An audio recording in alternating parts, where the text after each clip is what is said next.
जया वर्णिता प्रेम अत्यंत चित्ता। नमस्कार माझा श्री गुरु एकनाथा। झाला प्रेत रूप शरीराचा भाव, लक्षियला ठाव स्मशानीचा। रडती रात्रंदिवस काम क्रोध माया, मनती हाय हाय यमधर्म। प्रस्तुत प्राप्त प्रसंग निवडलेला अभंग विश्वमान्य विश्वभूषण विश्वाधिकार विश्वप्रिय चिन्मयी स्वरूप असणारी अधिकार संपन्न साधू श्रीमंत श्री जगद्गुरु तुकोबाराय यांचा प्राप्त प्रसंगी निवडलेला अभंग। विठाला विठाला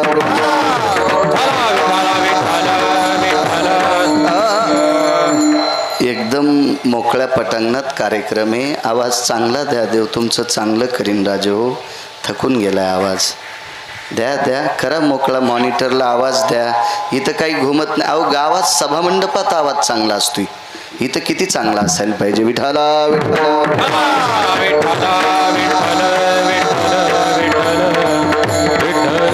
प्राप्त प्रसंगी निवडलेला अभंग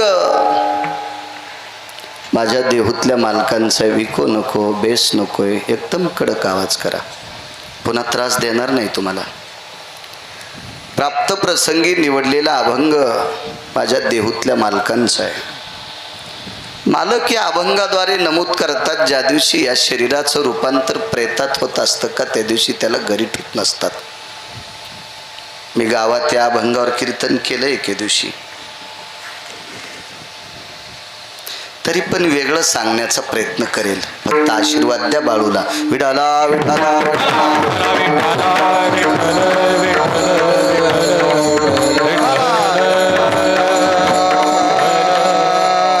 नाही राहता येत घरी, किती मोठी व्यक्ती असू द्या, हे प्रत्येक कीर्तनात श्राद्धाच्या सांगत असतो। शैक्षणिक क्षेत्रात मोठा असू द्या, वैद्यकीय क्षेत्रात मोठा असू द्या, नोकरी व्यवसायात त्याला फार मोठं पद असू द्या, राजकारणात तो मोठा असू द्या, आध्यात्मिक क्षेत्रात मोठा असू द्या, एकदा याच्यातला दिवा मालवला की त्याला घरी ठेवत नसतात। तर किती मोठा असू द्या, लक्षियला ठाव स्मशानीचा। आणि मशानात नेल्यावर अंत्यविधी हा सर्वांना ज्ञात आहे। इस्तवात टाकतात, काही काही लोकांकडं परंपरेचा नियम असतो, त्याला पुरतात, तरी त्याची मातीच आहे। विस्तवात टाकलं पेटून दिलं तरी त्याची मातीच आहे, पाण्यात टाकलं तरी त्याची माती आहे। एकदा प्रेतात रूपांतर झालं की घरी ठेवत नाहीत, ती घरी ठेवायची वस्तू सुद्धा नाही। आपल्या अंतकरणातली व्यक्ती गेली याबद्दल दुमत नाही, आवड नाही असं मी म्हणणार नाही। त्या व्यक्तीचं सर्वावर प्रेम होतं, हेही गोष्टी मी तुम्हाला सांगत राहील, म्हणत राहील। पण प्रश्न असा आहे की ती वस्तू ठेवता येत नाही, तिला नाश आहे, नाश आहे त्या वस्तूला। कारण याच्यातली आत्मज्योत मालवली की तिची दुर्गंधी ही निश्चित आहे।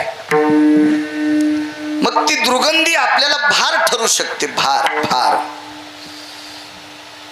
माणूस मृत्यू पावल्यावर त्याचं वजन वाढत नाही, हे सर्वांना ज्ञात आहे। पण भार कोणता आहे, त्याची दुर्गंधी मात्र जीवित लोकांना सहन होत नाही। मग तो मुलगा असेल, ते पती असतील, मामा असतील, काका असतील, सुनबाई असतील, नातू असतील, पंतू असतील, ते कोणी असतील, ह्या सगळ्या लोकांना त्याची ती दुर्गंधी सहन होत नाही। म्हणून माणसं मोठ्या श्रद्धेनं रडतात, पण रडत रडत अंत्यविधीच्या सामुग्रीचं साहित्य काढतात, रडताच। कपडा आणायला पाठवणं सुद्धा दुःखदच गोष्ट असते। ओवाळायसाठी दिवा मुटका करतात, तो सुद्धा दुःखदच असतो, तो काय आनंदाचा नाही, ते का दिवाळीचा दिवा थोडाचे भाऊबीजीचा ओवाळायचा। सरपण जे आणायचं असेल ते सुद्धा दुःखदच असतं, प्रत्येक गोष्टी दुःखद असतात, पण माणसं करत असतात। जे मडकं असतं का विस्तवण्याला, तो विस्तव भडाग्नी नावाचा अग्नी, हा नेण्यासाठी सुद्धा माणसं रडत रडतच काढतात, पण काढतात का? कारण या व्यक्तीचा आपल्यासाठी भार ठरणारे, वजन ठरणारे, ती व्यक्ती आपल्यासाठी दूषित आहे, ती पोषक नाही।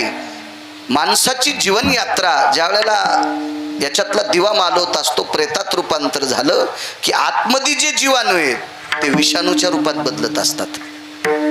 म्हणून आपल्याकडे धर्मकृत्य आहे, अंत्यविधी झाल्याच्या नंतर आंघोळ करत असतात.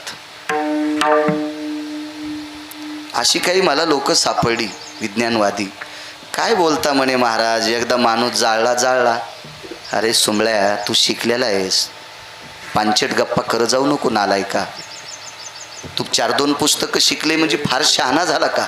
माणूस मृत्यू पावल्याच्या नंतर काही वेळात जीवाणूचं वर्चस्व वाढत असतं आणि ते वर्चस्व वाढल्याच्या नंतर त्याला पेटवल्याच्या नंतर जो धूर असतो याचं सूक्ष्मीकरण शरीरासाठी घातक असतं.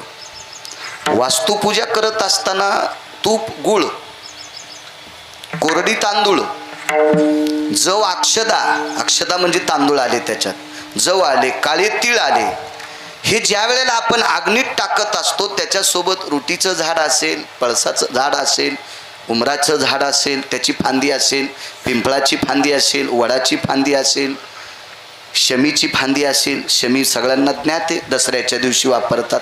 हे लाकडं, तूप, जव आणि तीळ या सगळ्यांचं ज्वलन जे धूर निघतो याचं सूक्ष्मीकरण शरीरामध्ये रोग प्रतिकारक शक्ती वाढत असते, असं पुराण सांगतंय, शास्त्र सांगतंय, वेद सांगतंय.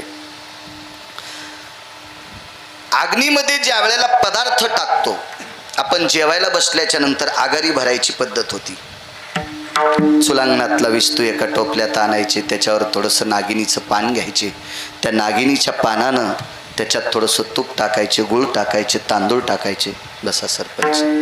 आणि मग त्याचं जे धूर असतो का तो आपल्या पंक्तीनं फिरवायची पद्धत असते. पंगतीनं फिरवला की त्याचा धूर जेवढ्या जेवणाऱ्या जेवायच्या अगोदर आपल्या नाकातून डोळ्यातून तो आत प्रवेश करत असतो. त्यावेळेला ही रंध्र जी दूषित असतात, काही असतं, आपण कोणाला बोलत असताना एखादा त्याचा दूषित वायू आपल्याकडे आला असेल तर त्याला शुद्ध करण्याची ताकद त्या विस्तवात असते. पण हीच प्रक्रिया तुम्ही जर अग्नीत मांस टाकलं, मांस टाकलं आणि त्याचा जर धूर घेतला तर शरीरामध्ये दोष वाढत असतात. म्हणून प्रेत पेटून आल्याच्या नंतर, अंत्यविधी करून आल्याच्या नंतर स्नान करण्याची पद्धत आहे. याला विज्ञानही कारणीभूत आहे आणि पुराण तर विज्ञानाच्या पुढचं आहे. विज्ञान नंतर आलंय, अगोदर पुराण आहे. याला पुराणही सांगते आणि विज्ञानही सांगते का? मग आपण ते दोष ठरत असतो, त्याच्याकरता आपण त्याला घरी ठेवत नाही. मग त्याचा अंत्यविधी झाला रे झाला की त्याची माती आहे. शरीराची होय माती, शरीराची होय माती, शरीराची होय माती, शरीराची होय माती, कोणी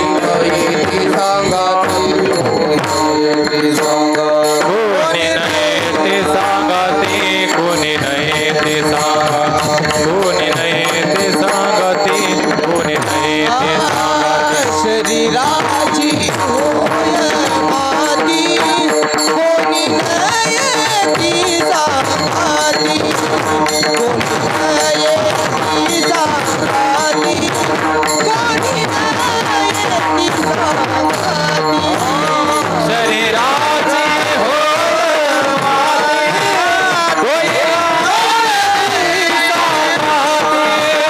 कोणी नाही सांगते, कोणी नाही ते सांगते,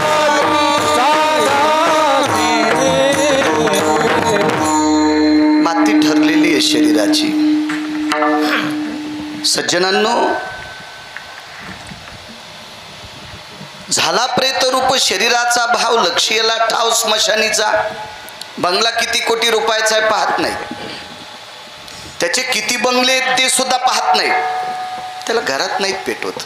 लक्ष्यला ठाव स्मशानीचा, रडती रात्रंदिवस काम क्रोध माया.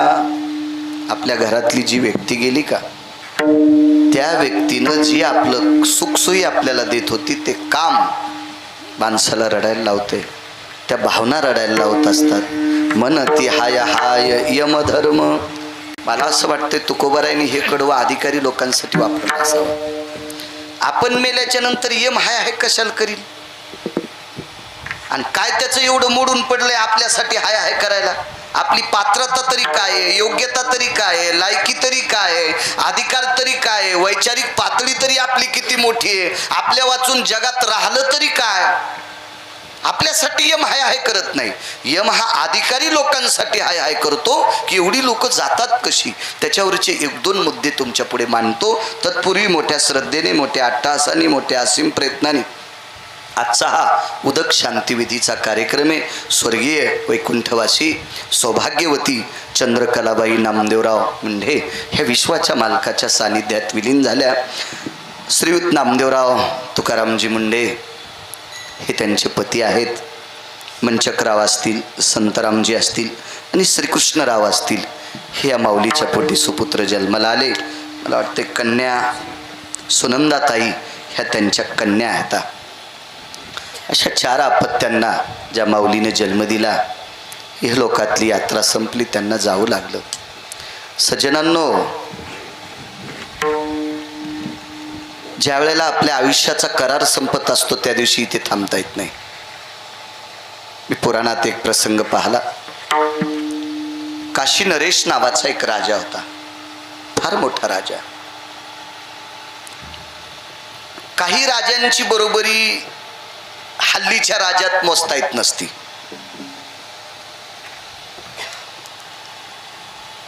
कारण हल्लीच्या राजांची ठराविक वेळापुरती चमक असती, कालांतरानं चमक निघून जाती, येती जाती. ह्या चमका येत्यात जात्यात.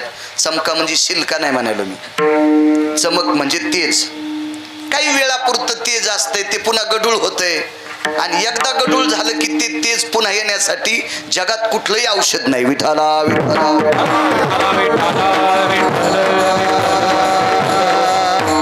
काशी नरेश हा काशी नरेश आहे, फार मोठा राजा.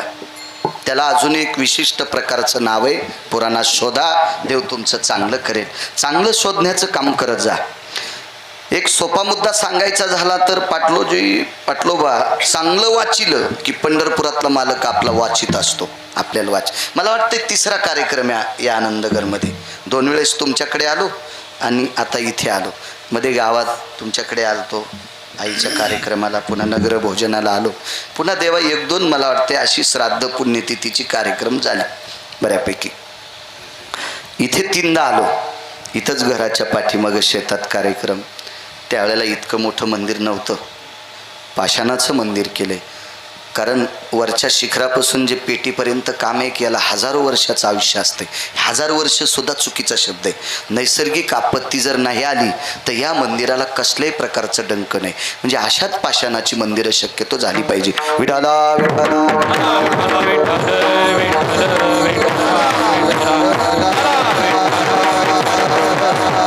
काशी नरेश नावाचा राजा आहे, फार अधिकारी राजा. तो जगन्नाथपुरीतला एक कोडसा प्रसंग आहे. आणि काशी नरेश ह्याचे मित्र जगन्नाथपुरीतले राजे, मला वाटते ओडिसामध्ये येते ना ती जगन्नाथपुरी. मी काही पाहिली नाही पण मला पुराण वाचायचा नाद त्याच्यामुळं माहीत आहे. मग तिथले फार मोठे एक सात्विक सदाचारी पुण्यशील राजे होते. या राजाचा नियम होता, भगवान जगन्नाथाला नैवेद्य ठेवल्याशिवाय तो कुठलंही काम करत नव्हता. त्याचं नाव राजा, त्याचं नाव राजा. काळ्या पिशव्याच्या जास्त नादी लागत असेल त्यांना राजे नाही म्हणता येणार, पुराणातले तरी म्हणता येणार नाही, असा धर्मवृत्तांत आहे. भगवान जगन्नाथ 4 धामापैकी एक धाम येतो, जगन्नाथपुरी धाम. एक धाम आहे बऱ्यापैकी जगन्नाथपुरी केलेली. वयोवृद्ध तपोवृद्ध माणसं माझ्या पुढे बसलेली आहेत. अशा जगन्नाथाला रोज सकाळचा नैवेद्य कशाचा होता माहिती आहे? गावरान तुपात पोळी नव्हती, शिरा नव्हता, काजू बदाम पिस्ता नव्हते, खिचडी होती तांदळाची.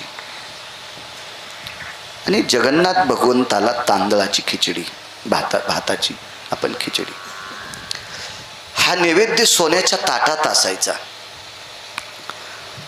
तो नैवेद्य सोहळ्यात केला जायचा देवबाप्पा. त्या राजाच्या सानिध्यात काही भूदेव होते. आणि ते अनुरागी लोक होते. वेदोक्त, शास्त्रोक्त, पुराणोक्त अशी भूदेव ब्राह्मण होती. आणि ते सोहळ्यात स्वयंपाक करून सुवर्णाच्या ताटात ते पात्र झाकलेलं आणि जो नैवेद्य घेऊन जात आहे त्याच्या पायात चप्पल बूट नसतं. नैवेद्यासाठी जे पाणी आणायचं का त्याच्यासाठी सुद्धा चप्पल घालता येत नाही. नाहीतर बूट घालून जर पाणी आणलं असेल, नैवेद्य सोहळ्यात जरी केला असेल तरी ते सोहळं होऊ शकत नाही. हा, त्याला काय होऊ शकते ते पण सांगत नाही. विठाला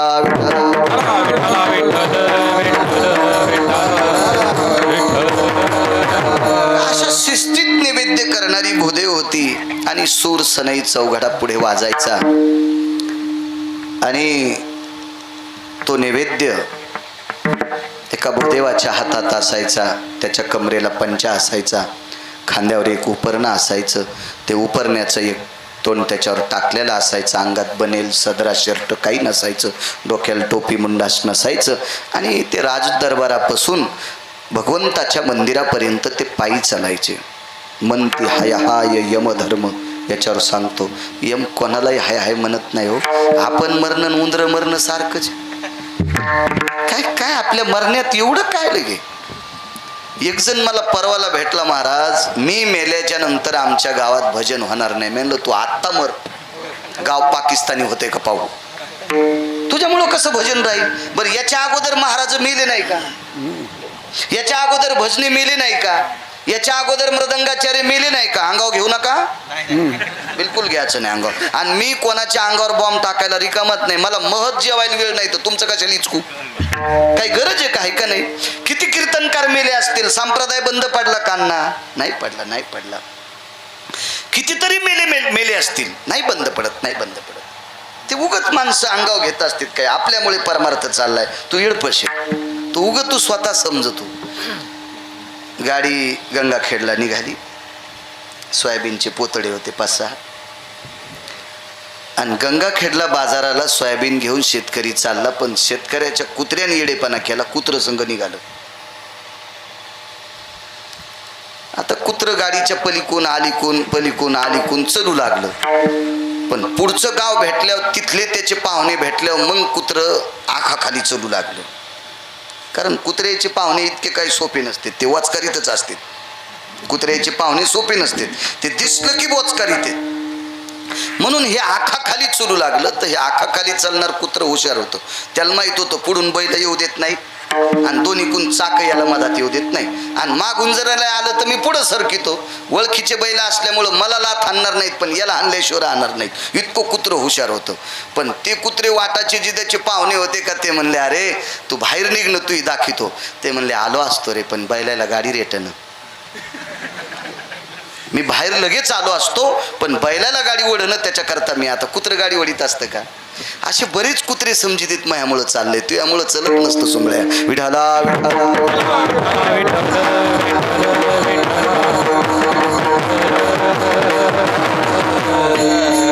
सगळे कीर्तन धरून तुमच्या गावात 9 बाऱ्या आलो. तुम्ही पाकिट देऊन, तुम्हाला माहिती आहे का नाही काय माहित किती बाऱ्या आलो, पण मला माहिती आहे मी 9 बाऱ्या आलो. तर असे किती गाव असतील मला सांगा त्या गावात मी गेलो. उद्या जर गिरगावकर मेला तर कीर्तन परंपरा बंद होती का. असं समजायचंच नाही गिरगावकरांना मी गाडी खालचं कुत्र आहे म्हणून. असं समजायचं नाही.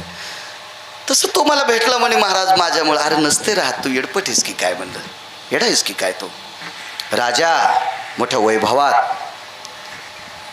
नैवेद्यावर आबदागिरी धरून चलत होता. नैवेद्य भूदेवाच्या हातात आहे, वरी आबदागिरी आहे. आता सुरसनई राजा येतो. नैवेद्य ठेवायचा, तुळशीचं पान त्या नैवेद्यावर असायचं. म्हणती हाय हाय यमधर्म. याच्यावर बोलतोय आपल्यासाठी काही नाही. तो मोठ्यांचं वाक्य येते. कोणत्याही अभंगातले कडवे आपल्यासाठी लावून घ्यायचेत नाही. हल्ली काय होतं माहितीये का, एखादा माणूस मेला की लगेच उद्या तिथं एक टीप लावल्या जाती. गेली दिगंबर विश्वर विभूती, राहिल्या त्या कीर्ती जगा माझी. अरे ते मेल्याच्या नंतर बायको सुद्धा त्याला कदरली होती सुंबळ्या. आणि त्याच्यासाठी ते वाक्य टाकल्यावर तुला यम इतका हानीन, तू इंचभर जागा ठवाचा नाही लाल करायची. कोणासाठी गेले दिगंबर कसं म्हणता येईल. मला वाटतंय म्हणणाऱ्यालाच नरकात टाकील देव. विठाला विठाला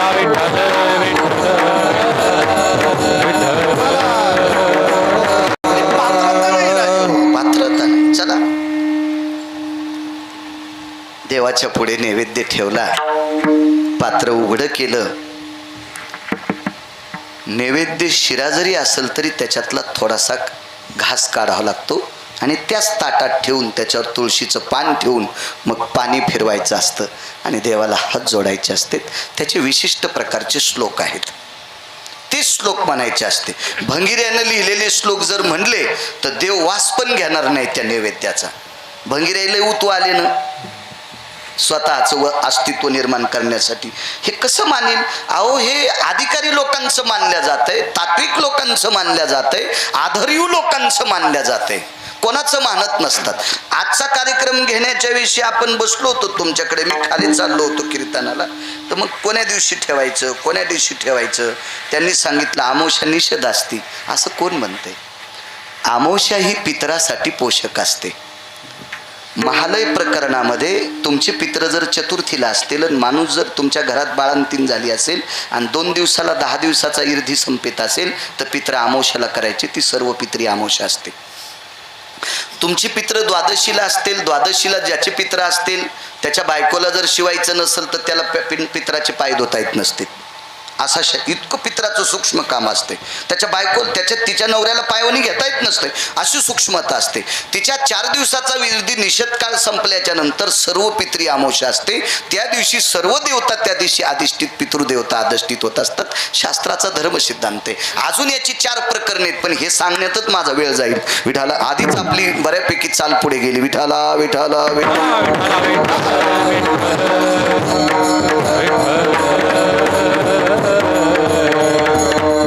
आणि शास्त्र त्या माणसानं पाहिलं पाहिजे किंवा बोललं पाहिजे त्याला शास्त्रातलं थोडंसं कळत आहे, ज्याला पुराणातलं थोडंसं कळतंय, ज्याला वेदातलं थोडंसं कळतंय. हे जे बिनबुडाचे शास्त्र, वेद, पुराण सांगणारी लोक आहेत का, यांची फार काय असा सुळसुळाट झाला, फार सुळसुळाट झाला. आणि काही पण म्हणायचं असतं. प्रेत आडवं गेल्याच्या नंतर लेकरांना मागे घ्यायचं असं कोण सांगतंय?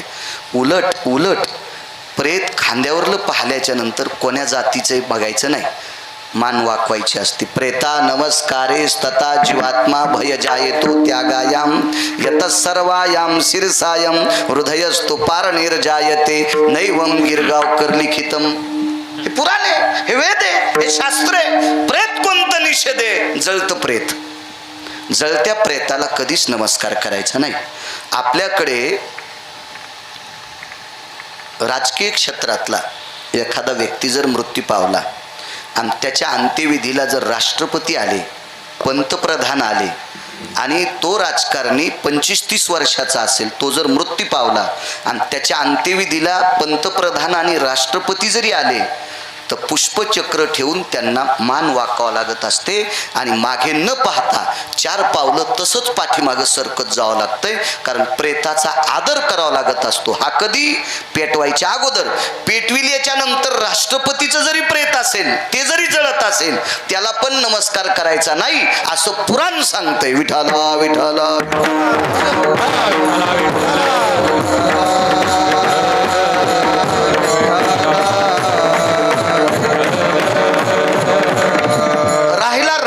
प्रश्न.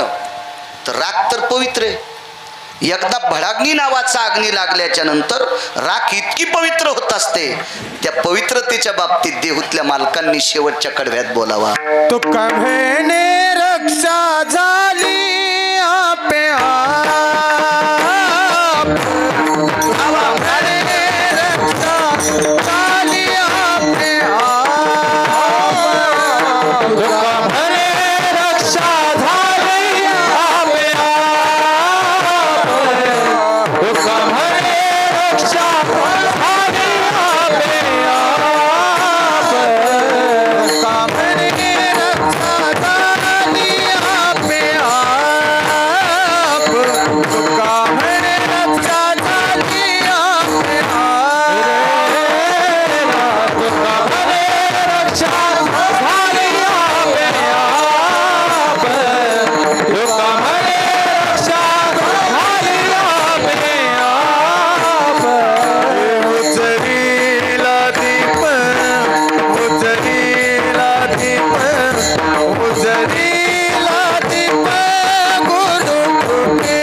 राख झाली ना त्याचं एक उजळं अस्तित्वत असते.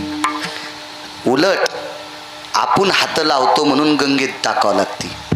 आपण अपवित्र लोक येतं याच्याकरता अस्थी अपवित्र होत असतात आपण हात लावल्याच्या नंतर. शास्त्रात फार त्याला अस्थि संचय नावाचा विधी म्हणतात. फार मोठं तात्विक स्थितीनं केला जातो. पण आपण पुराणातली एकही गोष्ट लक्षात न ठेवता भंगिऱ्यांनी लावलेल्या प्रथा अंमलात आणतो. याच्याकरता आपल्याला त्याचा दोष लागत असतो. काही नाही, आपल्याकडं अंत्यविधीला रांगात धरतीत माणसं पाणी पाजायला. रांगाच जसं गणपतीला पाणी पाजायलेत, हो जसं गाईला पाणी पाजायलेत, जसं बैलाला पाणी पाजायलेत. अहो निषेध आहे. आपल्यापेक्षा कमी वयाचा 1 दिवसानं जरी व्यक्ती गेला असेल, मुलं सोडून 1 दिवसाचा जरी कमी वयाचा आपल्या व्यक्ती गेला असेल तर मशानभूमीत आपल्याला बेलानं पाणी पाजण्याचा तिळमात्र सुद्धा अधिकार नाही असं पुराण सांगते. गिरगावचा बाळ्या नाही. विठाला विठाला.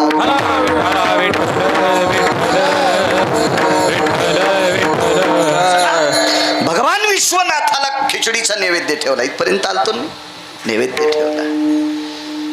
आणि तो राजा होता, फार श्रद्धेने विनवणी करायचा.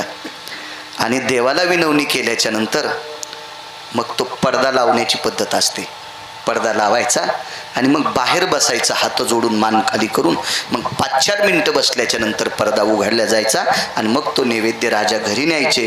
आणि राजा मग तो नैवेद्य घरातल्या सगळ्या लोकांना किंवा त्याच्यातला काही जो खिचडीचा भाग होता तो बाकीच्या बाहेर खिचडीचं एक पात्र असायचं त्याच्यात तो टाकायचा. मग सगळ्याला जगन्नाथपुरीमध्ये तो खिचडीचा नैवेद्य त्याच्यातला सुद्धा एक भाग काही अंतरावर एका डोंगरावर टेकला जायचा आणि तिथे पक्षाच्या रूपात, पक्षतीर्थ नावाचं तीर्थ आहे.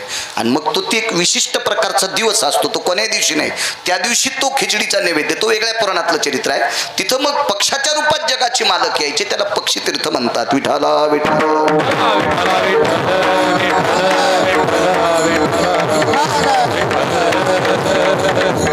फार दिवस चाललं, खूप दिवस चाललं. एक दिवस काय झालं माहिती आहे अण्णा? देवबाप्पा भगवंताला खिचडीचा नैवेद्य वाजत गाजत गेला आणि काशी नरेशानं तो नैवेद्य ठेवला. फौजी त्या नैवेद्यावर तुळशीचं पान ठेवलं शंभूराजे. आणि काशी विश्वनाथानं नमस्कार केला. आणि नमस्कार करत असताना चेहऱ्याकडे बघितलं देवाच्या, तर विश्वनाथाच्या तोंडाला खिचडीचे कण लागलेली होती. आता ते राजाने हे पाहिल्याच्या नंतर पुजाऱ्यावर राजा इतका तापला. का रे म्हणे, कोण देवाच्या तोंडाला खिचडीचा घास लावला होता? अजून देवाच्या तोंडाला भाताची कण आहेत, काही कळतं का तुम्हाला? तर तर तर तर तर तर हालत होती माणसं. पूर्वीच्या काळात जी माणसं दटवत होती का ती खऱ्यानं दटवत होती. आता पांचटपणा आहे दटिण्याचा. म्हणजे काही असं ज्ञान नसतं, काय नसतं, स्वतःचं वैभव म्हणून दटवायचं. काय नसतं ते वैभव म्हणून दटवणं म्हणजे काम नसलेल्या बैलानं शेपटी करून वरी पळणं. विठाला विठाला. सगळे शेतकरी आहेत. तुम्ही फार काही शहरात राहणाऱ्यांना माहित नसेल, पण शेतकऱ्यांना विचारा. ज्या बैलाला 7-8 दिवस काम नसलं, पेंडन खाला भरपूर असलं, ते सुटलं की शेपटीवरी टांगतं, कोणीकडे बोंगाळतो. अशी काही माणसं कोणीकडे वृषभात तनुजा येते आनन पुटेशे भयो यात कृत्री व्याभिचारो कृतो जय स्थिता. काही पण असं सारखं बोलत राहायचं. घाणेरडे वाक्य बोलणं म्हणजे व्याभिचार केले इतकं पाप असतं. विठाला विठाला.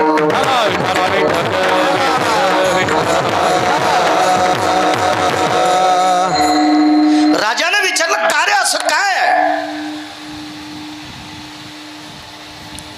पुजाऱ्याने सांगितलं, मालक आतमध्ये नैवेद्य फक्त तुमचाच येतोय. ते सुद्धा नैवेद्य तुमच्या वाड्यात सोहळ्यात केला जातो. नैवेद्य तुमच्या समोर टेकला जातो. फार काही झालं तर ताट असं देवाच्या जवळ धरल्या जातं आणि पुन्हा टेकल्या जातं, पण तोंडाला खिचडी लावल्या जात नाही. राजानं सांगितलं, तुम्ही लावली नाही त्या अर्थी ओठाला खिचडीचे कण लागले कसे? निकषांती 5व्या दिवशी निर्णय लागला. गावातल्या कडेला एक म्हातारी झोपड्यात राहती आणि म्हणे तिचा नैवेद्य विश्वनाथ खातो. जगन्नाथपुरीतले मालक जगन्नाथ भगवान विश्वनाथ नैवेद्य खातात तिचा. राजाला शंका आली, म्हातारी आणा धरा, कुठे बघा बघा ती म्हातारी, कोण म्हातारी, कसं शक्य, काय शक्य.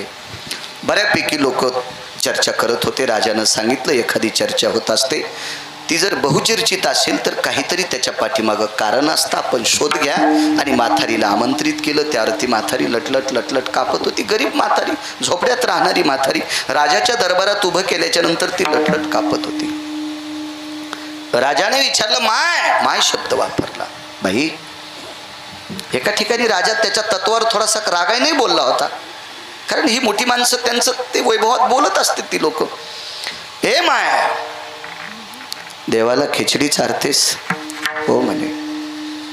देव तुझ्या हातानं खातो? हो. कधीपासनं? 22-23 वर्ष झालं. देवाला खिचडी खाऊ घातल्याशिवाय मी जेवतच नाही.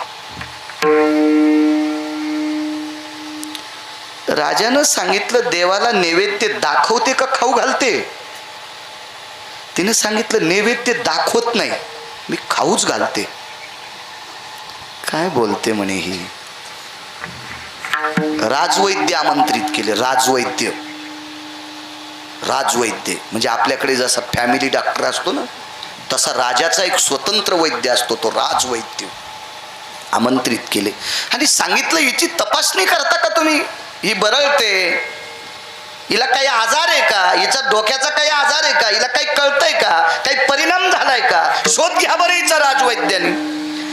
तर राजवैद्याचा चेहरा पाहिल्याच्या नंतर राजवैद्यानं सांगितलं, व्याधी नैवस्थितेषु, हिला एकही प्रकारची व्याधी नाही, आणि त्यातली त्या डोक्याची तर नाहीच. डोक्याची बिमारी हिला नाही, हिचा मेंदू काही खराब नाही. राजानं सांगितलं, राजवैद्य बोलतो त्या अर्थी खोटं कसं काय? हो म्हणे. बाई, तुला नैवेद्य चारता येईल आमच्या देखता? हो म्हणे, चारता येतो. अहो, देवाला नैवेद्य शिजवायची पात्र सोन्याची होती गुरुजी, पात्र सोन्याची होती, पात्र. राजाची तिथं काय कमी असेल अन्न, सगळ्या काही गोष्टी तथ्य होत्या तिथं.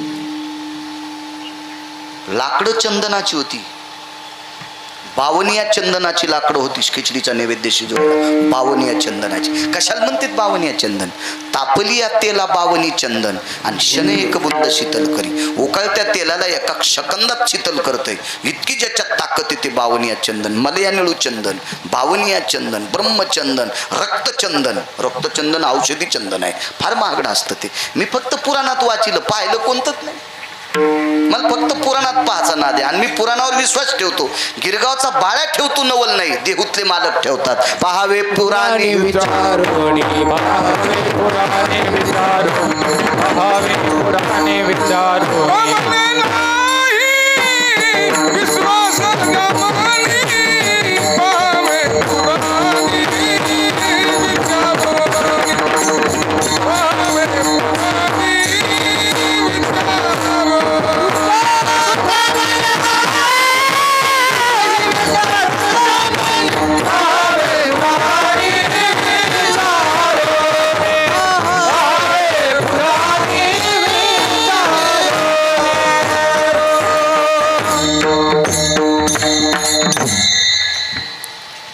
पुराण सांगते. तुकोबराय मानतात त्यार्थी आपल्याला मानावं लागेल. तांदूळ चांगल्या क्वालिटीचे असतील, ते सोन्याच्या पात्रात तांदूळ आहे,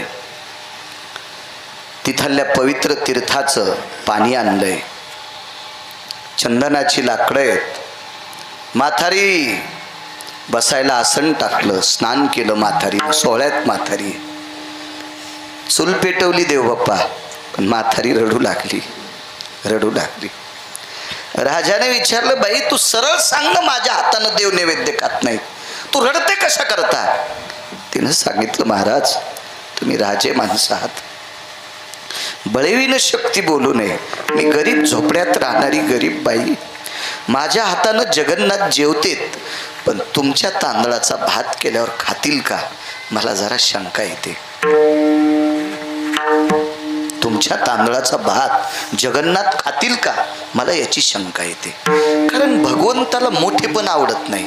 तिळ मात्र जरी होय,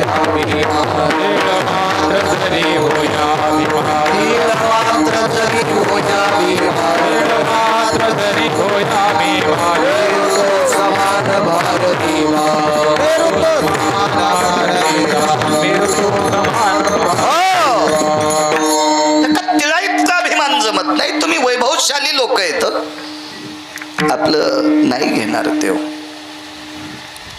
म्हणजे खाईल काय याच्यात शंका. तुमचे तांदूळ वाईट आहेत म्हणल्यावर म्हातारील भीती आहे एका तलवारीत धड वेगळं करीन. राजा आहे तो, राजा आहे, राजा आहे. राजानं सांगितलं माय पात्र सोन्याचे, सरपण चंदनाचं आहे, गंगेचं पाणी आणलंय, पात्र सुद्धा सगळी सोन्याची, तांदूळ फार क्वालिटीचे आहेत. क्वालिटी शब्द इंग्रजी,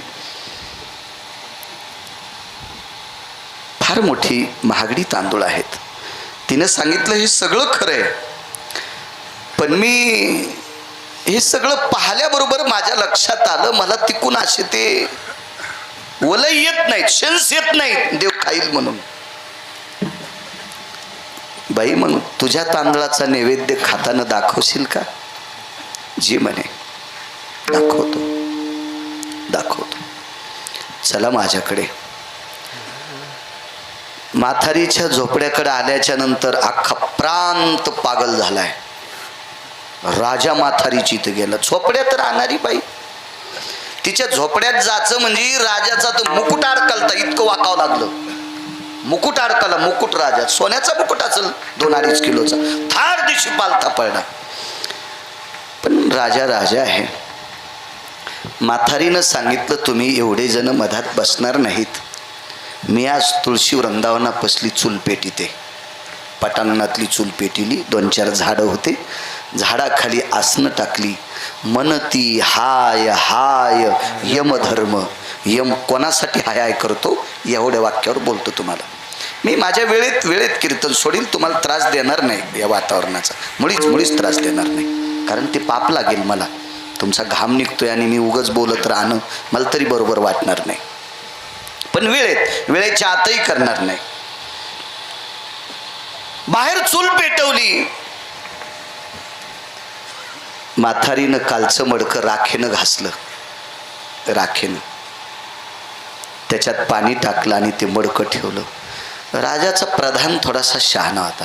बऱ्यापैकी मोठ्या लोकांच्या सोबत राहणारी लोक शहाणेच असतात. राजाची मांडी दाबली. काय राजे साहेब, खापराचं गाडगं, आणि गाडगं खापराचंच असते ना, गाडगं सोन्याचं कसं असेल ते? ह्या खापरातली खिचडी देव खाणार? मला वाटतं त्या हरामखोर प्रधानाला माहीत नसावा मातीचं पात्र किती पवित्र असते. तो भडवा प्रधान असावा. मी काय त्यावेळेला नव्हतो तिथं, नाहीत मी त्याची गचांडी धरली असती. नालाय का, तुला अक्कल आहे का? तू राजाचा प्रधान आहे म्हणजे लई शहाणपणाच्या गप्पा करतो का सोंबळ्या? मृतिका पात्रो सर्व पात्राम पवित्र. हा मातीचं पात्र सगळ्या पात्रात पवित्र असतं, त्याच्या इतकं पवित्र काहीच नाही. म्हणून तर 14 बाऱ्या लागत गाडगं. मी सांगितलं होतं गावातल्या कीर्तनात, आता पुन्हा नकोय. म्हणून 14 बाऱ्या गाडगं लागते. 1000 कोटीवाला जरी मेला तर इस तू सोन्याच्या गुंडीत नेत नाही. आणि नेला असता लोकांनं मसनवाट्यात पण टिकी दाखिली असत्या पैशावाल्यानं. आमचा मेल्याच्या नंतर आम्ही सोन्याच्या गुंडीत इस्तू नेला. नसतू जमत सोंबळ्या, दाखल्या असत्या का नसत्या टेकी पैशावाल्यानं? हो. पण तिथं टेक चलतच नाही. 5 कोटीचं घर बांधा, वास्तुपुरुष मातीच्याच बोळक्यात ठेवावा लागतो. वास्तुपुरुष सोन्याचा असतो, पण वास्तुपुरुष मात्र मातीच्याच बोळक्यात ठेवावा लागतो.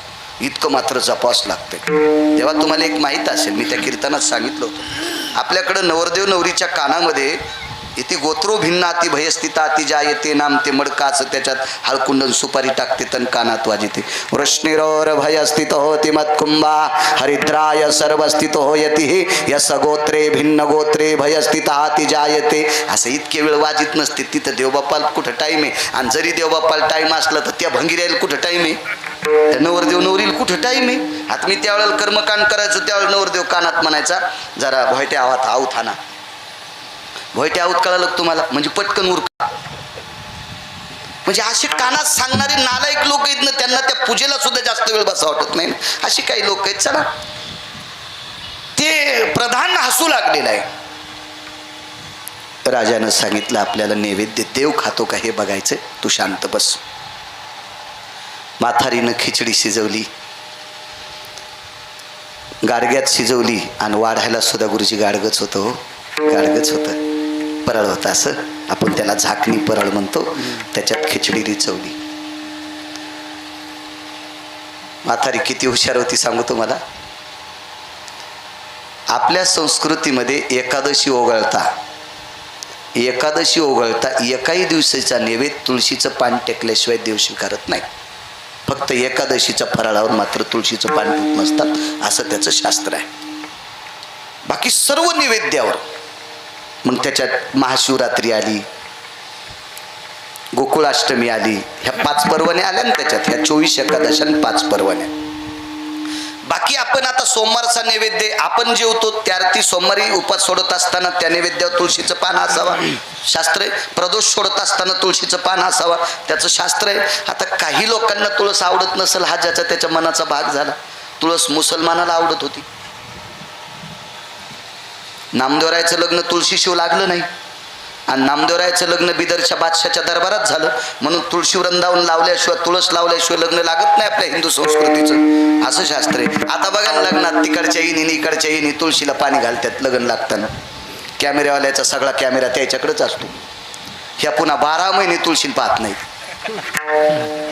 पण त्या लग्नात मात्र फोटो काढण्यापुरते अशा जरासा पण हालत नाहीत. तोंड तिकडे तुळशीकडे पाहत नाहीत, त्या पाहत्यात कॅमेऱ्याकडे पाणी घालतात तुळशीला. असं मोठा सगळा चालूपणाच चालला ना आपल्याकडे. म्हणून वरचा बी इतका चालू झाला, ते उन्हाळ्यात पावसाळा तयार करायला. ज्याचा पिंडात बदल होत असतो का त्याचा ब्रह्मांडात बदल होत असतो. विठाला विठाला.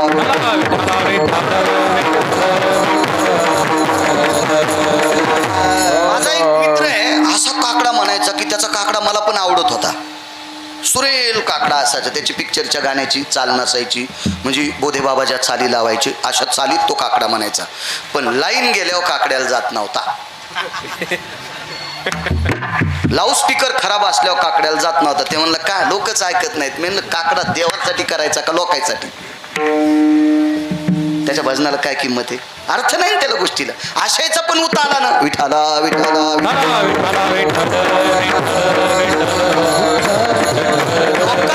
लोकांनी मला चांगलं म्हणावा याच्याकरता जर कोणी भजन करत असेल तर तो हरामखोर आहे, तो पांचट आहे, तो भडवा आहे. पण देवानी मला चांगलं म्हणावं याच्याकरता जर कोणी भजन म्हणत असेल तर तो वारकरी आहे. विठाला विठाला.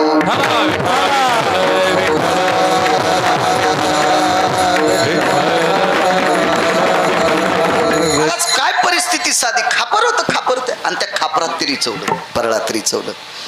पण धर्मनियम असा सांगतो की स्त्रीनं तुळशीचं मंजूळ तोडायची नाही. असे 2 पुरावे पुराणात आले. मी वाचिल्याशिवाय कधी बोलणार नाही, मुळीच बोलणार. कारण हे कॅमेरे चालू आहेत, मला विचारणार कोणीतरी आहे ना, बाळ्या हे कशाच्या बळावर बोलायला? माणसं इतके सोपे आहेत का? चांगल्याची वाट लावायलेत फोनवर बोलू.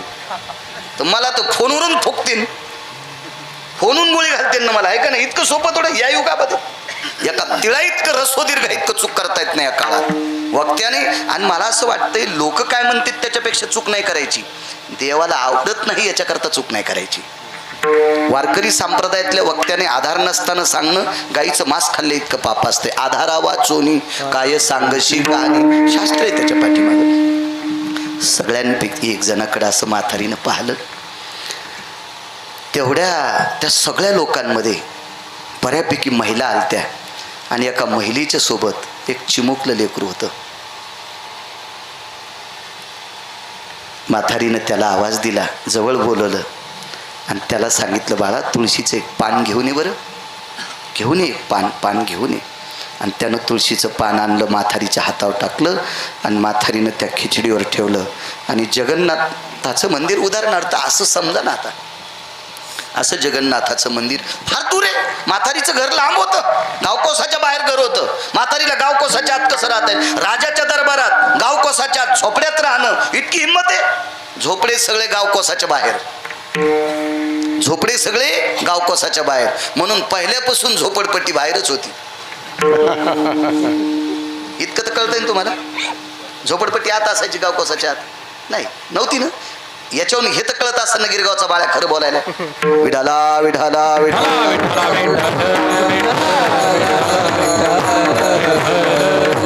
गावकोसाच्या बाहेर, गावकोस म्हणजे तट असायचा, राजाला तट असायचा, त्या तटाच्या बाहेर. आणि तिने असं मंदिर पाहिलं, पाणी घेतलं. आपल्याकडं दळ काढत असतात, तिला दळ काय काढणार आहे? पाण्याची अशी रे चौकोन मंडळ म्हणत असतात त्याला, मंडळ. आता तिला मंडळ काय कळणार आहे, तिनं काही नाही पाणी घेतलं आणि पाणी टाकून अशी जागा सारवली. आता ती साधी बाई होती, ती काय तिला कर्मकांडाचा अभ्यास होता का, पुराणाचा अभ्यास होता का, शास्त्राचा अभ्यास होता का, वेदाचा अभ्यास होता का, तिला एखादा श्लोक पाठ होता यजमान, काहीच नव्हतं. तिला साधी बाई होती ती, साधी.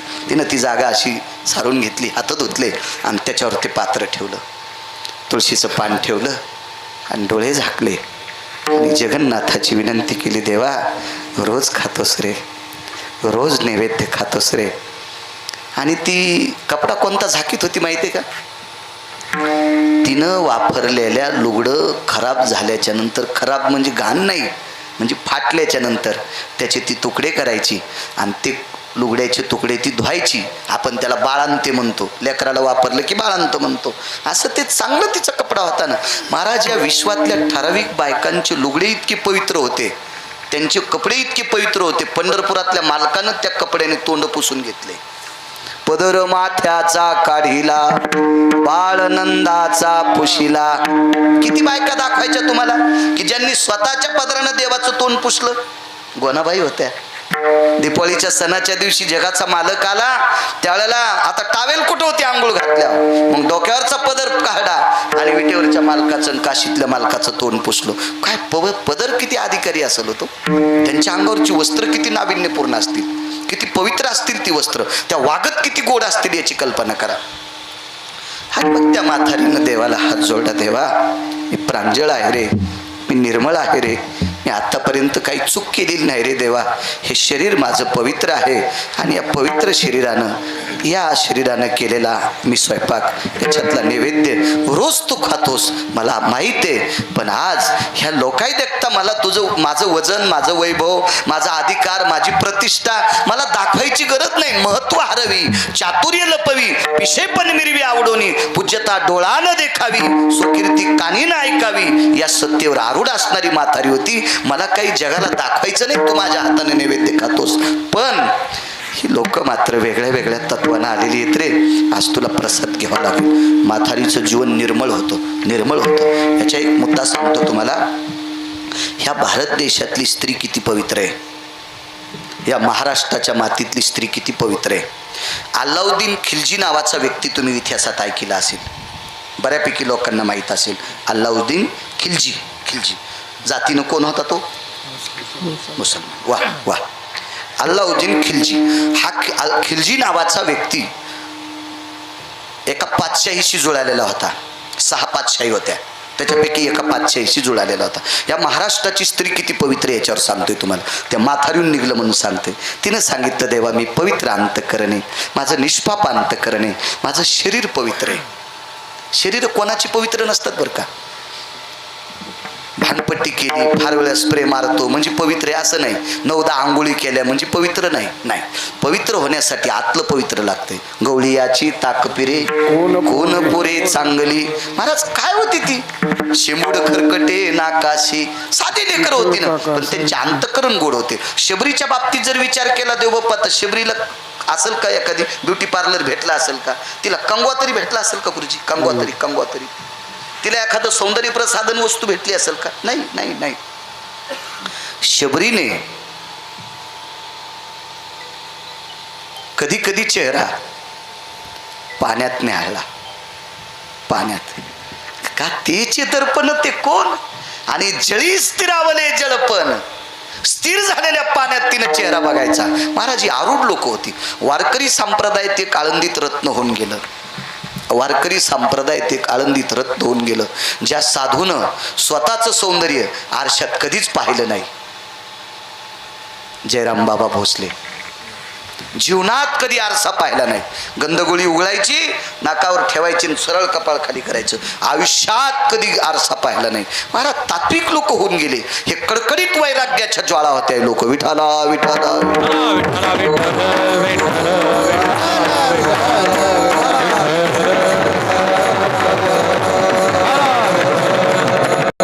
खिलजी नावाचा माथारी किती पवित्र याच्यावर सांगतोय, किती पवित्र माथारी. हा खिलजी त्या नगरीत आला आणि त्या सुंदर स्त्रीचं नाव होतं पद्मावती. या महाराष्ट्राची, या भारत देशाची स्त्री किती पवित्र आहे त्या माथारीहून सांगते. वेळ संपलाय का आपला? नाही ना अण्णा, खोटं बोलायचं नाही. 14 मिनिटं बाकी आहेत अजून. आणि नगरीत आल्याच्या नंतर गावाला वेढा दिला. त्या पद्मावतीचे मालक बसलेले ओसरीमध्ये पडवीत बसलेले पाहिलं त्यांनी. अंग थरथर करत होतं. त्या प्रांतीय राजाच्या लक्षात आलं की खिलजी आपल्या गावात आलाय. तो राज्य नेण्यासाठी आला नाही, द्रव्य नेण्यासाठी आला नाही, संपत्ती हडप करण्यासाठी आला नाही, आपल्या पत्नीचं स्वरूप सौंदर्य बघण्यासाठी आला नाही. आणि दारात आल्याबरोबर लटलट शरीर कापत होतं. बसण्यासाठी आसन टाकलं, बसलेले आहेत. आतमध्ये गेले, डोळ्याच्या कडा ओल्या झाल्या. धनी, मालक, स्वामी. जुन्या काळातल्या स्त्रिया मालकाला ही उपमा देत होत्या. मालक, स्वामी, धनी, प्राणनाथा. मला वाटतं इतक्या अडचणीत नाही जाता आलं तर मालक म्हणायला काय हरकत आहे नवऱ्याला? मालक म्हणायला काय हरकत आहे? काय नाही, संक्रांतीच्या दिवशी किती गाडगे घेऊन वांदिलस, त्याच्यापेक्षा 12 महिने किती नीट बोललीस मला ते सांग. एक दिवस उदो उदो करण्यात देवी प्रसन्न होत नसती.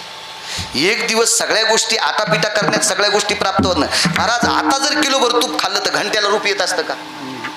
कसं रूप येईल? 15 दिवसाची काय भाकडे. मालक लग्न हानीत फिरला, मालक नुकती हानीतच फिरला. त्या गाईला वैरण टाकली नाही, गाय वाळून गेली. आणि मग कोणीतरी म्हणलं तू ही गाय मग वाळली, मग पेंडीचं पोतच पुढं ठेवलं, फुगूनच मेली. माझं एक मत आहे, तात्काळ केल्यानं देव प्राप्त होतो हे नालायकपणाचं टोक आहे. कुठल्याही गोष्टी ढाळे ढाळे प्राप्त होत असतात, कुठल्या गोष्टी वेळेनं प्राप्त होत असतात.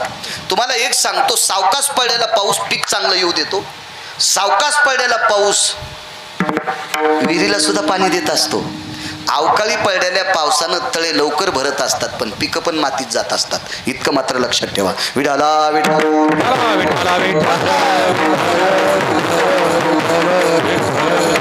जी गोष्ट आपण अशा गोडव्या तात्विकपणात करतो का ती गोष्ट फलद्रूप होत असते. विचारलं, मालक, डोळ्याच्या कडा ओल्या येतात. हो ग, तुझ्या पावित्र्यावर आज संकट आलंय. माझ्या पावित्र्यावर संकट? कोणाची हिंमत आहे? हा खिलजी नावाचा व्यक्ती आहे, अलाउद्दीन खिलजी. त्याची तुझ्या शरीरावर वाईट दृष्टी आहे. ठीक आहे मालक, मला 20 मिनिटाचा वेळ मिळेल. 15 मला नाही म्हणालो, तिनं मागितला. मला पण मिळेलच का? तिनं सांगितलं 10-15 मिनिटाचा मला वेळ मिळेल का? कशा करता? फक्त माझ्याजवळ खिलजीला येऊ देऊ नका. सांगितलं, मी त्याचा पाहुणचार करतो. पण प्रिय लक्षात घे ग, आपल्या गावाला चारही बाजूनं त्यानं वेळा घातलाय. तुला गावात पळून जाता येणार नाही. ती म्हणली, पळून जाणार नाही. आपल्या वाड्याच्या पडवाड्याच्या बाहेर, ज्याला परसदार म्हणतात, त्याच्या लांबी जाणार नाही. आणि या पवित्र शरीराला त्या नालायकाचा स्पर्श होऊ देणार नाही. या भारतातली स्त्री किती पवित्र आहे. या देशाची, या महाराष्ट्राची स्त्री किती पवित्र आहे. माझ्या वारकरी संप्रदायाने किती आदर केला. ज्या घरी कुलस्त्रिया, राज्य, राणी व संपत्ती. प्रत्येक कीर्तनात एक वाक्य सांगत असतो मी. प्रत्येक कीर्तनात असं एकही कीर्तन नसेल की त्याच्यात ही संपत्ती सांगितली नाही. आणि राजाने पाहुणचार केला. भिंतीवर सासू सासऱ्याच्या प्रतिमा होत्या. डोकं भरून पदर घेतला आणि भिंतीवरच्या सासू सासऱ्याच्या प्रतिमेला पद्मावतीने नमस्कार केला. मामाश्री, आत्याबाई, तुमचे सुपुत्र माझ्या कपाळाचे मालक. आतापर्यंत लेकरा इतकी मी तुमच्या सुपुत्रांची सेवा केली. त्यांचे सुपुत्र म्हणजे हिचा नवरा. लेकरा इतकी सेवा केली मालक. मामाश्री, आत्याबाई, पण आजपासून माझ्या कपाळाच्या मालकाची, तुमच्या सुपुत्राची सेवा करण्याचा योग माझ्यातला संपला. आता तुमचा आशीर्वाद त्यांच्या पाठीमागे राहू द्या. माझ्या कपाळाच्या मालकाला म्हणजे पतीला, तुमच्या सुपुत्रांना गोड असं आयुष्य प्राप्त हो आणि त्यांच्या पोटाची अवस्था भागो असा आशीर्वाद तुम्ही स्वर्गातून द्या. सासू सासऱ्याच्या प्रतिमेला नमस्कार केला. मागच्या कीर्तनात एक वाक्य बोलून गेलो तुम्ही गावातल्या. तुका म्हणे पितृ आशीर्वाद देती, कल्याण विच्छिती तया कुळा. अभंग जरी नागपूर प्रतीतला असेल तरी पण या अभंगावर वर्चस्व धर्मभास्कर वक्ते बाबांचं होतं. आता वक्ते बाबांना खोटं म्हणणं म्हणजे काय साधी गोष्ट? ते आधारी आहेत परमार्थातली महात्मा लोक येतं आशीर्वाद देत असतात पितृ. आणि सासू सासऱ्याला नमस्कार करून तुळशीला प्रदक्षिणा केली. माय, मी जशी हळदीच्या अंगाने या वाड्यात आले ग, त्या दिवशी तू बहरलेली होतीस. मी हळदीच्या अंगाने ह्या वाड्यात आले त्या दिवसपासून तू बहरलेली होतीस, हिरवीगार होतीस. पण आता मी या वाड्यातून चालले ग, तू अशीच हिरवी राहा, तू अशीच हिरवी राहा, म्हणजे या वाड्यातल्यांना संकट येऊ देऊ नकोस. तुळशीला नमस्कार केला आणि परसदारातून पाठीमागे गेली. आताच्या हल्लीच्या शहरात राहणाऱ्यांना परसदार कळणार नाही, पण परसदार त्याला म्हणतात. मोठ्या वाड्यातून पाठीमागं जात असताना एक दार असायचं, त्या दारातून सरपण काडी ओळही सुद्धा पाठीमागच असायची. सरपण आणायचे, काडी आणायची, पाण्याची विहीर असायची. कधी कधी मोठ्या लोकांच्या चौकात असायची, पण कधी कधी परसदाराच्या पाठीमागं विहीर असायची. तर त्या पद्मावतीच्या परसदाराच्या पाठीमागं गाईचा गोठा, गाईच्या गोठ्याच्या पलीकडे विहीर होती या हाताला, आणि विहिरीच्या बाजूला सरपण होतं, त्याच्या पलीकडे ओळही सुद्धा होती, गाईच्या कडब्याची वैरणीची सोय सुद्धा होती.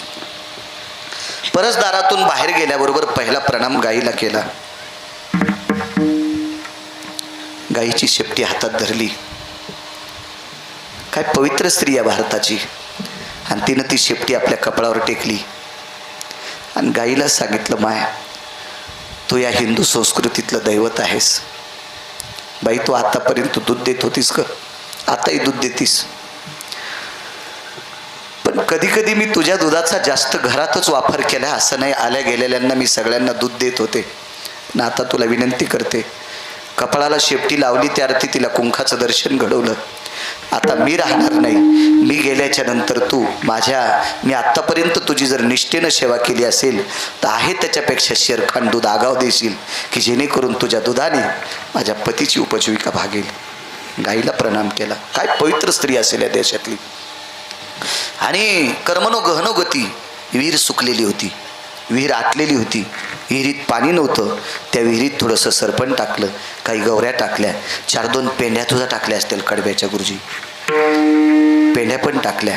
आणि तितक्यामध्ये खिलजी चळवळ करू लागला पाठीमागं जायची. हा खिलजी चळवळ करू लागला पाठीमागं जायची. तेवढ्या अवकाशात मालक पाठीमागं आले, डोळ्याला टसटस पाणी आलं. आणि प्रिये, आता कसं करशील ग? पाय परसदाराच्या पाठीमागून उघड्या तलवारी घेऊन माणसं थांबलेत, कसं करशील ग आता? तिनं सांगितलं, मालक, फक्त एकदा तुमचं दर्शन घेऊ द्या. मालक रडत होते आणि बायको हसत होती. नवरा रडत होता आणि बायको हसत होती. सांगितलं, का ग, तुझ्या चारित्र्याची मला भीती वाटते, याच्याकरता मी पुरुष असताना रडतो आणि तू स्त्री असताना हसते. ऐका ना मालक, मी याच्याकरता हसते, मला तुमच्यासारख्या पवित्र पुरुषाचा स्पर्श झालाय, मी अपवित्र पुरुषाला स्पर्श करू देणार नाही, हे माझं ठाम मत आहे, याच्याकरता मी हसते. कसं शक्य आहे ग, तू अन्याय करणार आहे? ऐका मालक, एक अभंग होता, कोणाला पाठ असेल नसेल, पण घरी गेल्यावर तो अभंग वाचा. सर्प माथा मणी, सर्प माथा मणी. बऱ्यापैकी सापांच्या डोक्यावर मणी असतो, ते आपल्याला साप दिसत नाहीत ते, पण सापाच्या डोक्यावरचा मणी जर घ्यायचा असेल तर मेल्याशिवाय घेऊ देईल का? जिवंतपणी साप तो मणी काढू देईल का? नाही काढू देत. याच्यात एक वाक्य वापरतो, अभंगात आहे म्हणून वापरतोय, माझी लायकी नाही ते वाक्य वापरायची. सर्प माथा मणी, पतिव्रतेचे स्तन विध्वंसल्या प्राणहाताने. सापाच्या डोक्यावरचा मणी मेल्याशिवाय घेऊ देणार नाही, आणि पतिव्रता स्त्री मृत्यू पावल्याशिवाय अंगाला हात लावू देणार नाही. वाक्य वापरलं. मालक, करा त्याचा पाहुणचार. विष तो अग्नीत टाकला, आणि त्या काळी त्या पद्मावती नावाच्या स्त्रीने स्वतःचं जोहार करून घेतलं. इतिहासातली स्त्री जर इतकी पवित्र असेल तर पुराणातली म्हातारी किती पवित्र असेल कल्पना करा. जिच्या हातानं जगन्नाथपुरीतले मालक नैवेद्य खात होते, ती म्हातारी किती पवित्र असेल याचा विचार करा थोडासा. इतिहासातली पद्मावती इतकी जर पवित्र तर ती किती पवित्र. इतकी पवित्र संस्कृती माझ्या भारत देशाची आहे. आणि त्या म्हातारीनं सांगितलं, देवा मी पवित्र आहे, इथपर्यंत आलतो ना, मी पवित्र आहे, आणि पवित्र स्त्रीच्या हातचा नैवेद्य तू का खात नाही? असाच प्रश्न नामदेवरायने देवाला केलता. ज्या वेळेला नामदेवराय देवाकडे नैवेद्य घेऊन गेलते, देवाला स्वतः नामदेवराय म्हणले, केली मी आंघोळ नाही मी ओंगळ, केली मी आंघोळ नाही मी ओंगळ. लांब अभंग, फार मोठा अभंग आहे तो, घरी गेल्या वाचा वाचा ना. 5वीच्या विद्यार्थ्याला सुद्धा अभंग सापडतो. आजीनं आपल्या नातवाला म्हणा, मला अभंग काढून दे. आजोबानं आपल्या नातवाला मला अभंग काढून दे, पण आपण ते पाहतच नाही. दुसऱ्याच चॅटिंग करायलो आपण. काही दिवसाला आपल्याला इचक्या रोग होईल, असा इचकायचा रोग होईल आणि ह्या इचक्या रोगाचे स्वतंत्र डॉक्टर तयार होतील आणि मग त्यांच्याकडेच हा इचक्या रोग नीट करण्यासाठी आपल्याला जावं लागेल. याच्याकरता हा रोग व्हायच्या आधीच आपण थोडं आटोक्यात आणा. इतकं कोणालाही इचकू नका, चांगलं इचका. देव आपलं वाखानीन. विठाला मला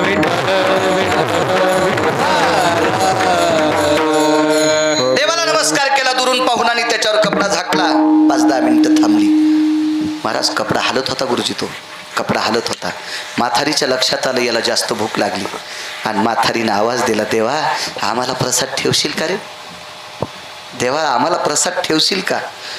पण महाराज त्या म्हातारीचं तत्व पाहण्यासाठी, या सगळ्या बघ्यांची भूमिका स्तब्ध करण्यासाठी देव पात्रातला हात काढतच नव्हता. आणि अशा वेळेला नाईलाजानं पात्रावरचा कपडा काढल्यावर हात अदृश्य झाला आणि कोपऱ्यात थोडासा प्रसाद राहिला होता. टस टस म्हातारी रडत होती. राजाने विचारलं, का रडते. महाराज देव माझी खिचडी खात होता, पण 1 किंवा 2 घास खात होता. आज बऱ्यापैकी खिचडी खाल्ली हो, बऱ्यापैकी खिचडी खाल्ली. त्यावेळेला मंदिरातून पुजारी पळत आलाय. देवाचं तोंड भरलेले. दृष्टांत संपला. महाराज ज्या माऊलीच्या हातानं देव खिचडी खात आहे, जगन्नाथ भगवान खिचडी खात आहे, महाराज ती गेल्याच्या नंतर मग यम हाय हाय करत होता. म्हणून दुसऱ्या कडव्यात रडती रात्रंदिवस काम क्रोध माया. रात्रंदिवस काम क्रोध माया.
करण्यासाठी तितका अधिकारी लागेल. ही स्त्री गेल्याच्या नंतर यम हाय हाय करीत होता. मनती हाय हाय यमधर्म. 5 मिनिटात एक वेगात मुद्दा सांगतो पटलोबाजी. एक पोरगी भिक्षा मागायला गेली गुरुजी. सुंदर मुलगी होती, फार सुंदर. किती सुंदर सांगू. वैकुंठवासी ज्ञानसूर्य रंगनाथ गुरुजी परभणीकर म्हणायचे, ही ज्याच्या दारात भिक्षा मागायला गेली त्याच्या दारातल्या मशालीच्या प्रकाशाला तिचं तेज लाजवीत होतं, इतकी सुंदर होती. गुरुजी सांगायचे. पोरगी होती कोल्हाट्याची. पोरगी कोणाची होती? कोल्हाट्याची पोरगी होती, कोल्हाट्याची. तुम्ही किती किंमत देणार कोल्हाट्याला? कोणाची होती मुलगी? कोल्हाट्याची. सौंदर्य कोण्या जातीची जहागिरी नाही, सौंदर्य कोण्या प्रांताची जहागिरी नाही, सौंदर्य गरिबी श्रीमंतीची जहागिरी नाही. सौंदर्य हे वरच्या मालकानं दिलेले ना, वरच्या मालकानं. आणि हे जर पुढे प्राप्त करायचं असेल विष्णुभाव तर त्याच्यासाठी मालकाचा अभंग आहे. अन्नदाने द्रडायुषी उदक दाने सदा सुखी, मंदिर दाने भुवन पालकी, सुपरिमळोपचार. मागे पुढे सांगते, मागे पुढे. ज्ञानदाने ब्राह्मणपण, वस्त्रदाने सुंदरपण. काय काय शेवटी फार सांगितलं. ऐशा रे दानाच्या पंगती, ऐशा दानाच्या पंगती. वेगळाल्या सांगो किती, एखाद्या रे लक्ष्मीपती.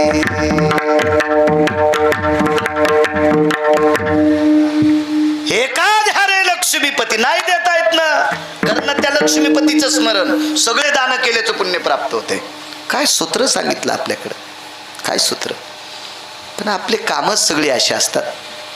आपण दान देतो, गरजवंताला देत नाही. मी एके दिवशी बोलून गेलो, आपल्या बायका संक्रांतीच्या दिवशी दान चांगलं कोणाला देतात? श्रीमंताला. आणि शॅम्पूच्या पुड्या, चहा गाळायच्या चाळण्या गरीबाला. सरपंचाची मंडळी आल्यावर मी रे तुम्ही पुढे बसले म्हणून घ्यालो. फौजीची मंडळी आल्यावर चांदीचं बघू, सरपंचाची मंडळी आल्यावर चांदीचं बघू, आणि ड्रायव्हरची बायको आल्यावर चहा गाळायची चाळणी. तू हाडं गंगा घेणार नाही. गंगेत टाकले तरी तू हाडं तिकडे फुरसानावानी फेकून देईल गंगा, फुरसानावानी. असं नाही, आपण चुकीचं करतो ना. आपण सत्पात्री दान दिलं पाहिजे. अहो, कपोत कल्पित नावाच्या साधूने व्यालेल्या कुत्रीला भाकरी टाकली. 2-4 पिलं दिली तिनं. कुत्री वेली विसात कर. आणि तिला आता काही खाल्ल्याशिवाय कसं दूध देता येईल? शंभूराजे तिला दूध देता येणार नाही. आणि त्या कपोत कल्पित नावाच्या साधूने त्या कुत्रीची व्यथा पाहिली आणि स्वतःच्या ताटातली भाकरी तिला फेकली. कुत्रीनं भाकरी तोंडात धरली आणि अलीकून दान करणार होता तितक्यातून विष्णुबा मुंगस पळालं. मुंगसाचं अर्धा अंग सोन्याचं झालं.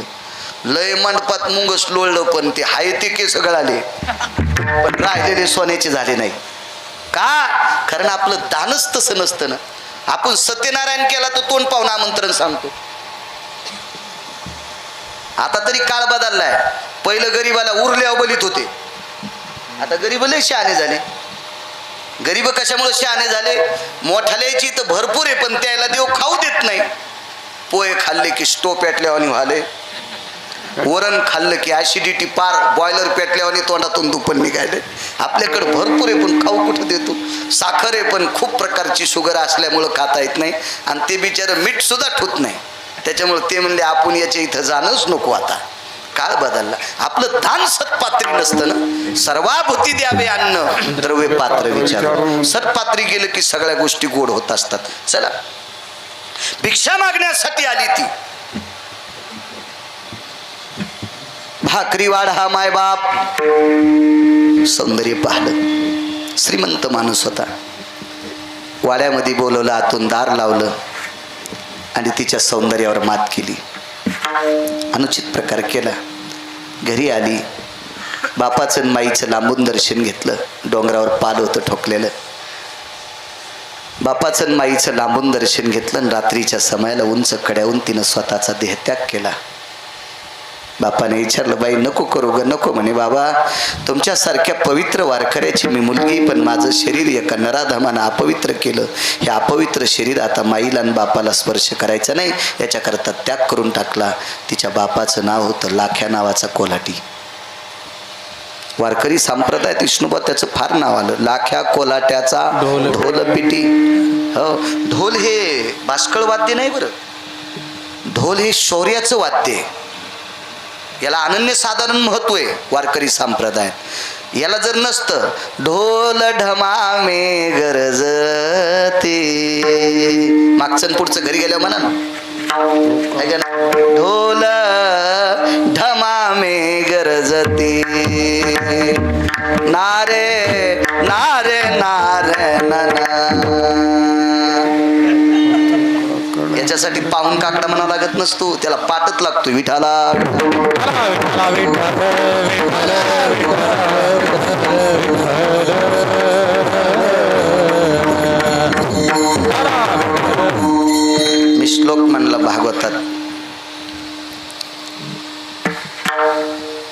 म्हातारी भागवत झाल्यावर भेटायला आलती.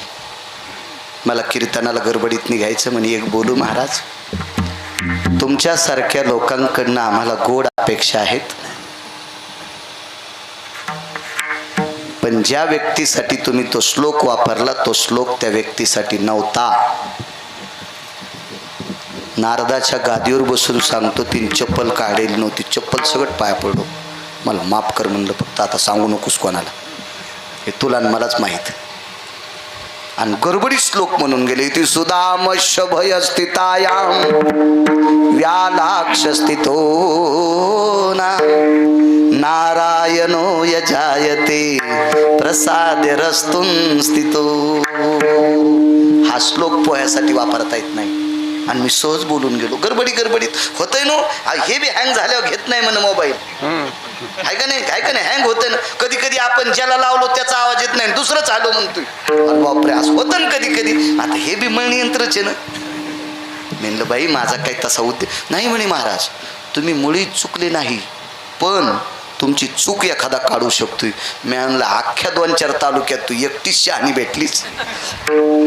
असं समजील नाही पाहिजे की आपण फार शहाणे येत. जगात फार लोक हुशार आहेत. कीर्तनकारानं म्हणायचंच नाही मला लय अभंग पाठ आहेत, पुढं बसणार. कीर्तनकाराला तरी तुकडे पाठ आहेत, पुढच्या याला मालिका पाठ आहेत. विठाला विठाला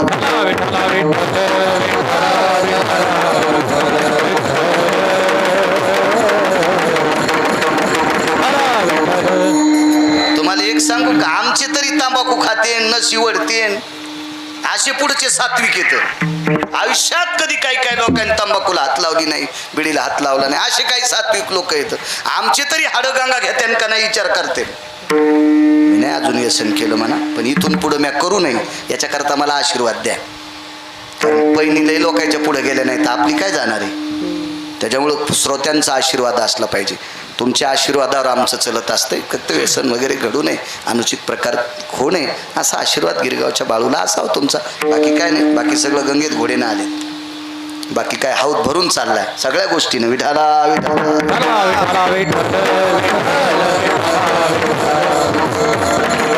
हे समर्पित केला. कड्याहून कडेलोट केलं, स्वतः समर्पित केला. पंढरपुरातल्या मालकाला त्या संसाराची चिंता. हा संसार कसा दाखवा म्हणून ढोल त्यानं वाजिला.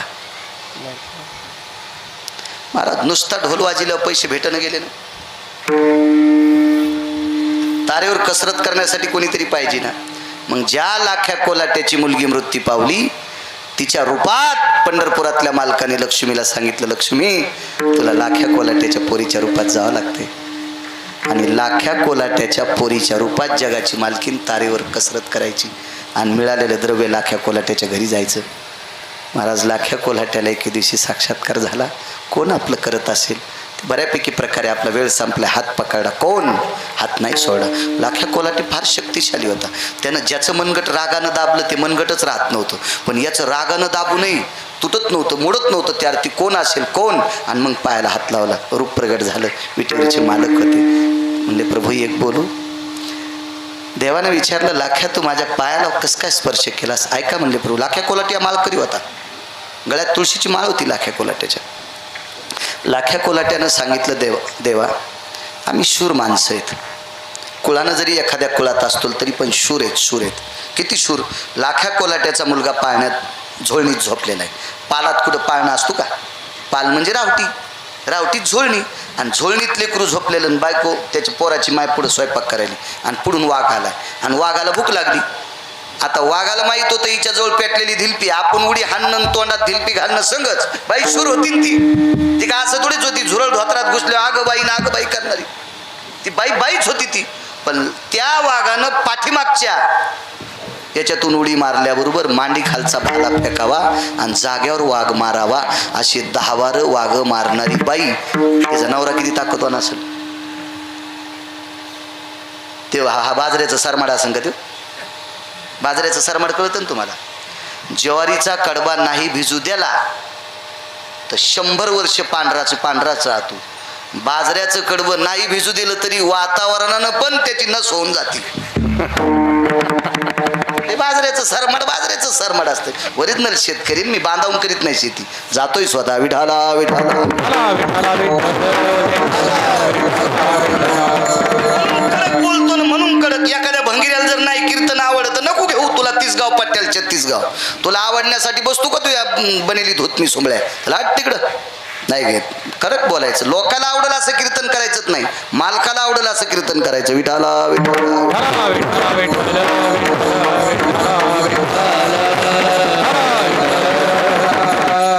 हात पकडा कोण मी म्हणले.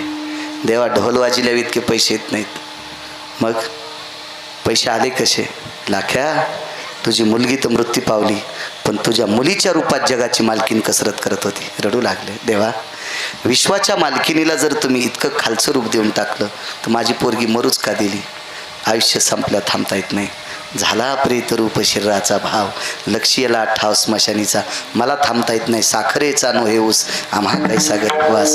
येथे नाही उरो आले अवतार, हेरती पामर जीव किती. आय जन्मले ते बाळ त्याची वाट पाहे काळ. किंवा ज्याचे आयुष्य नो हे लेखा तेही देखा निमाले. इतराचा पाड कोण नेमिले जाणणं चुकीचे. विठोबा रखुमा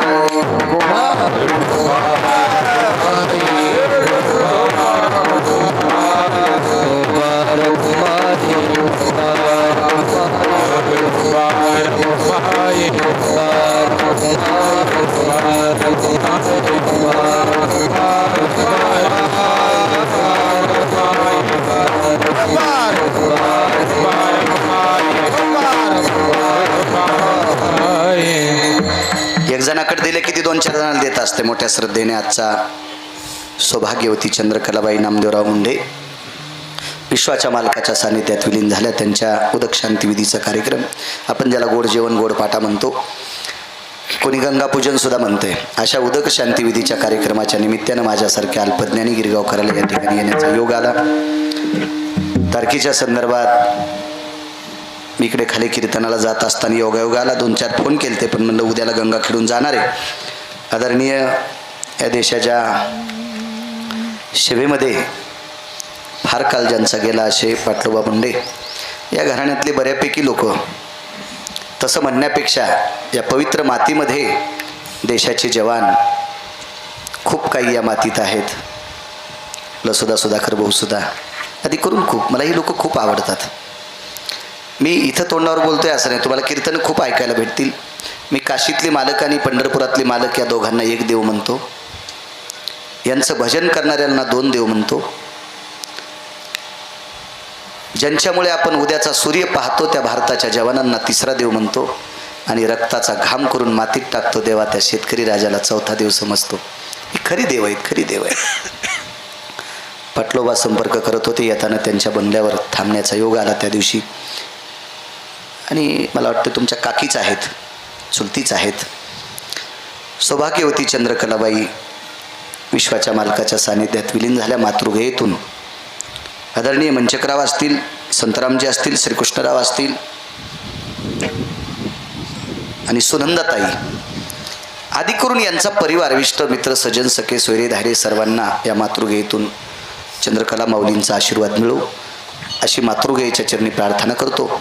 आणि मी त्यांना आदरांजली देतो. एखादा म्हणीन देवापुढे टेकलेला फोटो इकडं का काढला? आजच्या अक्षदा देवावर गुरु नसतात, आजच्या अक्षदा पितरांनाच असतात, देवाकडं नसतात, असा पुराणाचा सिद्धांत आहे. कोणाला कसं करायचं असेल ते व्यक्ती स्वातंत्र्य या देशामध्ये, जो तो करत असेल. म्हणून आजच्या अक्षदा फक्त पितरांनाच असतात म्हणून फोटो इकडं जवळ घेतला. इतियाम निधिपती सकल यशोधीय निछंद कला नमा तशितो भय सकल स्थिता मुग्ध भयाय निजायन्ते आधिपत्या भय सकल सुधा वैष्णव भयहिताय च कैलासाधिपतयं नमः वैकुंठाधिपतयं नमः सत्यं वासं पतयं नमः गोलोकाधिपतयं नमः यक्ष किन्नरो गंधर्वादि चारण विद्याधर लोकपाल भय सकल स्थिता विशदो भयो गिरिजायन्ते रक्तति चन्दन समर्पयामि रक्तपुष्पं समर्पयामि अंगुष्ठाधिष्ठान भयो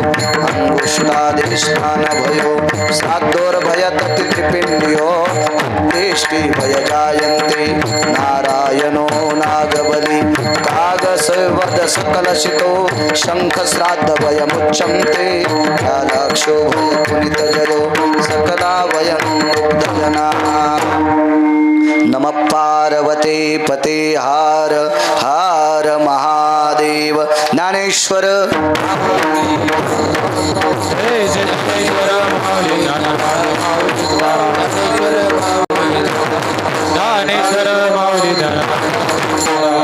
दोन्ही मृदंगाचार्यांना इनेकरी बाबापासून इथपर्यंत त्या छोट्या विद्यार्थ्यांपासून इथपर्यंत माझ्या ज्ञानोबाराय तुकोबारायच्या नामाचं चिंतन करणाऱ्या ह्या सर्व वारकऱ्यांच्या चरणी गिरगावकराचा कपाळ टेकून प्रणाम.